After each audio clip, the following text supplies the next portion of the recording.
Chemical weapon को लेके रसा ने कहा है कि उन्होंने अपने सारे हथियार 2017 तक ही खत्म कर दिए हैं, और दूसरी तरफ चाइना जो है ये कह रहा है कि मैंने तो कभी केमिकल वेपन नहीं बनाया। लेकिन अगर चाइना की ही बात को लिया जाए तो चाइना की बातों को कितना सच माना जाए, इसी से अंदाज़ा लगा सकते हैं कि जिस तरह से कोरोना काल में उस पे ये आरोप लगते रहे कि कोरोना को वो जैविक हथियार के रूप में पूरे दुनिया में इस्तेमाल कर रहे हैं और दुनिया को अपने इंस्टॉलेशन की जांच करने से रोक रहे हैं, यह अपने आप में पूरे विश्व के लिए एक विचार का विषय पहले भी था, कोरोना काल में भी था और आज भी है। तो इसलिए अगर चाइना ये कह रहा है कि उसके पास कोई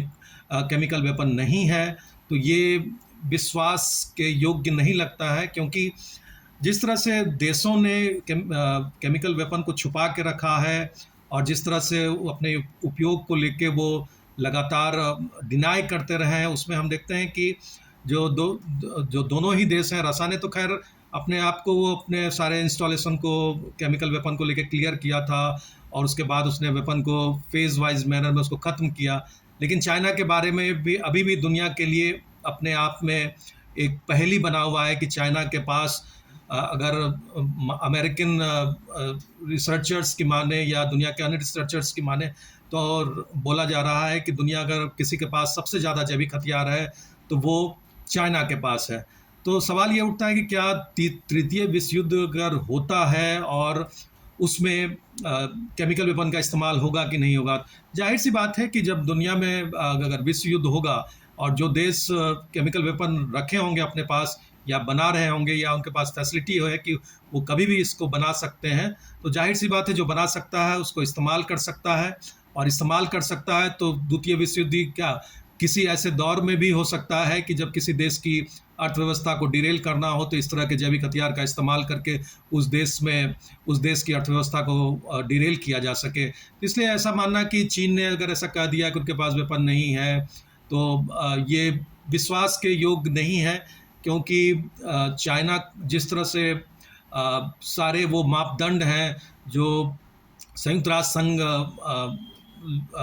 की सलाह के द्वारा आते हैं, मापदंड, उस मापदंड को फॉलो नहीं करता है। दुनिया में अपने आप को जिस तरह से वो लोकतांत्रिक देश तो कहता है, लेकिन लोकतांत्रिक मूल्यों का वहाँ कोई महत्व नहीं है। अगर उनके ही देखें कि फ्रीडम ऑफ प्रेस हो या जो डेमोक्रेटिक मूल्य हैं, उसको वो नहीं मानता है। तो इसलिए ये कहना कि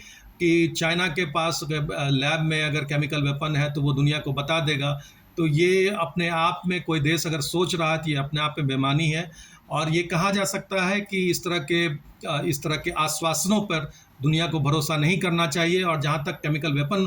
को लेके दुनिया के देशों का आश्वासन है, तो वो मुझे नहीं लगता है कि वो भरोसे के लायक है। और आप देखेंगे कभी ना कभी आगे चल के दुनिया में कभी जिस तरह से वॉर हो रहे हैं और वॉर को ख़त्म नहीं किया जा पा रहा है, तो कहीं न कहीं इस तरह के वेपन का इस्तेमाल आपको देखने को मिल सकता है। इसलिए ये कहना कि कोई किसी ने मना कर दिया है इस वेपन को लेके और आगे वो इसका इस्तेमाल नहीं करेगा, तो ये विश्वास के योग्य नहीं है।